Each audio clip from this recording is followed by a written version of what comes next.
Assalamualaikum warahmatullahi wabarakatuh dan selamat sejahtera saya ucapkan kepada Dr. Megat. Jadi pada hari ini kumpulan kami yang terdiri daripada saya, Nur Afika binti Muhammad Razi. Seterusnya kita ada Nur Atira binti Roslan, Selin Eng Ziying, Muhammad Aiman bin Muhammad Nazib dan juga Nur Syamimi Najwa binti Zainuddin telah menghasilkan satu sistem pengurusan gimnasium di UTM.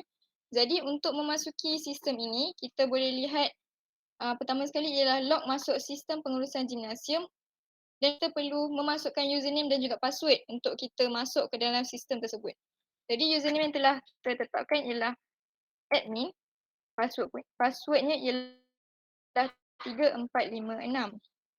Jadi jika kita tekan butang login, kita boleh masuk ke dalam sistem ni dan kita dapat melihat paparan dashboard yang meletakkan satu logo untuk Zim tersebut dan juga perkataan kata aluan kepada pengguna yang telah memasuki sistem ini. Kita juga ada hari, tarikh dan juga masa bagi pengguna semasa pengguna menggunakan sistem ini. Seterusnya, di atas ada butang pengguna, alat-alat, kira 1RM, keahlian, cari ID, laporan dan juga log keluar. Setiap butang ini mempunyai fungsi yang tersendiri. Jadi yang pertama sekali kita ada pengguna. Di sini kita dapat melihat paparan pengguna bagi kesemua pengguna di dalam sistem ini. Jadi bila kita tekan butang next di sini, kita dapat melihat maklumat pengguna seterusnya sehingga ke penamatnya. Jadi sekiranya saya sebagai pengguna ingin menambah pengguna baru, kita boleh masukkan di sini, kita boleh tambah dan kita boleh masukkan ID pengguna iaitu user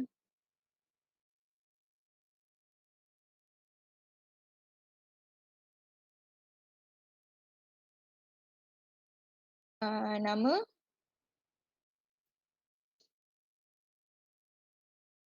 nombor KP, tinggi, berat, jantina kita boleh pilih antara F iaitu female dan M adalah male. Seterusnya kita masukkan nombor telefon dan alamat. Okey, bagi BMI di sini, ia adalah satu calculation di antara tinggi dan berat yang telah dimasukkan formulanya. Jadi hasil BMI bagi pengguna ini ialah 17.78. Jadi sekiranya saya ingin uh, memadam maklumat pengguna ini, kita boleh terus tekan padam. Tapi sebelum itu saya ingin menunjukkan dulu apa akan jadi sekiranya saya menekan butang cari nama di sini. Okey, bila kita tekan butang cari nama, kita boleh masukkan tadi user kita. Kita masukkan nama dia, try. Kat sini kita dapat lihat pengguna tersebut. Jadi okey, kita boleh padam maklumat ini. Jadi bila kita padam, kita boleh ada keluar satu paparan you are about to delete one record dan kita tekan ya untuk padamkan. Dan seterusnya, rekod tersebut tidak akan dijumpa lagi di dalam sistem ini. Okay. Seterusnya, untuk cetak, kita boleh tekan butang cetak dan kita boleh melihat satu paparan print untuk kita cetak maklumat pengguna ini sahaja. Seterusnya untuk butang alat pula, kat sini kita dapat lihat maklumat bagi alat-alat yang ada di dalam regime tersebut. Jadi, kita menyimpan rekod berdasarkan ID alat, nama alat, barcode alat, harga dan juga kuantiti. Jadi sekiranya saya ingin menambah satu rekod baru untuk alat-alat, kita boleh tekan butang tambah di sini dan kita masukkan perkara yang sama macam kita buat masa pengguna tadi, harga dan juga kuantiti. Bila kita boleh masukkan gambar di sini, tapi saya tidak tunjuk untuk bahagian itu. Seterusnya kita boleh masukkan kemas kini dan nama dan alat ini akan secara automatiknya masuk di dalam sistem ini. Jadi sekiranya kita cuba untuk cari nama alat, di sini sama juga saya masukkan satu butang untuk cari nama alat. Jadi bila kita cari tadi, kita boleh jumpa dan kita boleh padam. Okey. Seterusnya saya ingin menunjukkan untuk kira 1 RM.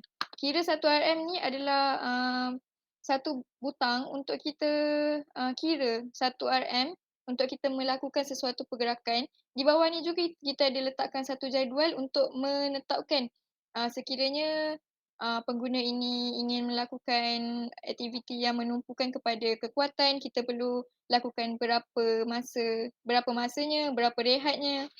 Untuk sebagai saya, contohnya sekiranya saya di kaunter pendaftaran dan saya ingin memberikan nasihat kepada pengguna yang datang berdasarkan bilangan RM-nya.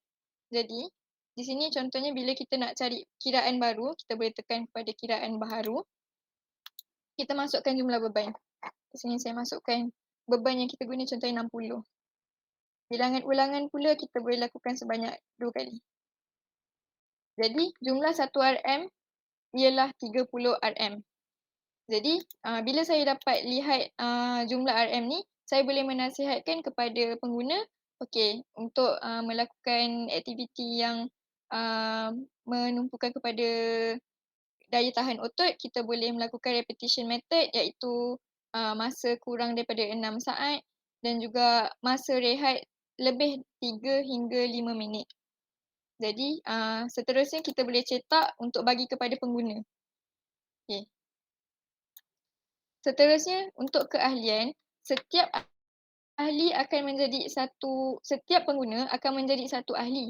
Jadi, di sini bila kita butang-butang yang di bawah seperti tambah, kemas kini, padam dan cetak adalah sama seperti form yang sebelumnya.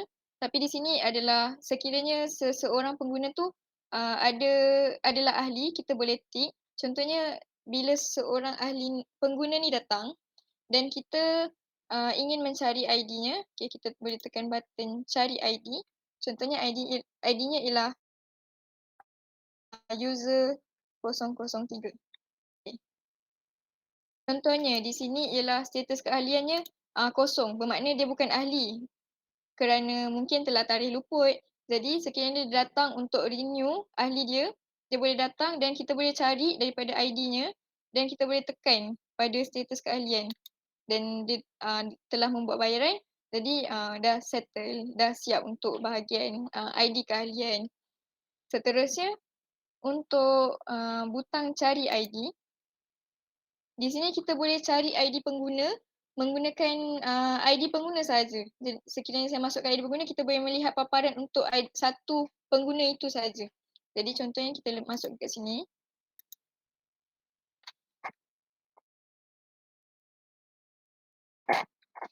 Okay. Kita dapat lihat, okey, pengguna ni maklumatnya ialah nama Chin Yi Kong dan nombor-nombor KP dan juga yang lain-lain. Maklumat untuk kita sekadar melihat paparan untuk maklumat tersebut. Seterusnya untuk laporan, di sini kita boleh melihat laporan bagi pengguna, alat, status keahlian dan juga cetak laporan. Jadi untuk preview pengguna, kita just boleh tengok preview pengguna kita, kita boleh lihat listnya. Seterusnya preview alat-alat yang ada dalam gym kita. Seterusnya preview status keahlian iaitu kita dapat lihat ahli-ahli yang aktif, masih aktif di dalam kita punya sistem. Dan yang terakhir sekali kita boleh cetak laporan iaitu kita boleh pilih laporan mana satu yang kita nak cetak daripada perkara yang kita preview tadi di bahagian-bahagian atas. Yang kita boleh pilih dan dia boleh mengeluarkan paparan print. Dan kita boleh tekan OK dan kita boleh print lah. Seterusnya, bila dah selesai menggunakan sistem, kita boleh tekan kepada button lock keluar dan kita boleh tekan ke button ya untuk keluar daripada sistem tersebut. Jadi, maka dengan itu berakhirlah penggunaan sistem dan kita boleh close window dan juga contohnya masa closing kita boleh tutup kita punya Windows dan juga data-data yang ada kita masukkan, kita tambah, kita buang semua telah tersimpan secara automatiknya. Jadi Dengan itu saja pembentangan bagi kumpulan kami. Di kesempatan ini, saya mewakili kumpulan ingin mengucapkan terima kasih kepada Dr. Megat kerana telah memberikan tunjuk ajar bagi subjek database ni. Saya sangat menghargai pengalaman yang diterima dan pengajaran yang diterima oleh doktor sepanjang pengajaran. Ah, dan saya juga ingin mengucapkan selamat Hari Raya Ailadha Adha kepada doktor. Terima kasih doktor.